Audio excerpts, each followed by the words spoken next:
showbiz news mga katropa, Jessica Sanchez nag-andam og dakong comeback human sa pagpanganak. Atong sayron mga katropa, kini nga maong balita kauban natong showbiz news correspondent nga mala Jessica Sanchez ang tingog. Matod pa niya katropa nga Inday Erica. Showbiz News! Showbiz Balita! Well, salamat kaayo sa adlaw nga Lunes, mga maring. Hoy, mainit-init nga balita, mga maring, ha? Nag-andam na sa pagbalik sa music industry si America's Got Talent Season 20 champion Jessica Sanchez. Kuman sa pipila ka mga bulan sukad sa iyang pagpanganak sa iyang anak na si Iliana May.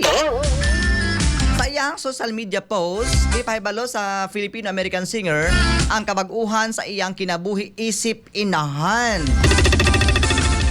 Matid pa niya, miagi siya og unom ka bulan nga postpartum og naglisod siya pagsabot sa iyang o pagpahayag sa naglaing-laing nga kausaban sa iyang nasinati ni anak nga panahon. Sa pagkakaroon, ipadayag si Jessica sa iyang kadasig sa kabag-ong proyekto nga iyang giatiman. Labi jud kaayo. Siyempre, daghan na jud kabaguhan katropang Jess kay kung matug sa una dalaga pa siya, wala may mudumbul-dumbul siya hang likod. Karon nga gawas nga doon na maghilak-hilak ka bata o matug na ang bata, doon na mudumbul-dumbul sa likod paring Jess. Paring Lord. Bayo jud kay day. Bitaw, din ako maglangay kay murag action ako kabalaka sa inyong duro kalay mo tinawan nako.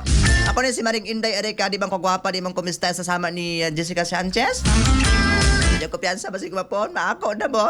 Bye-bye!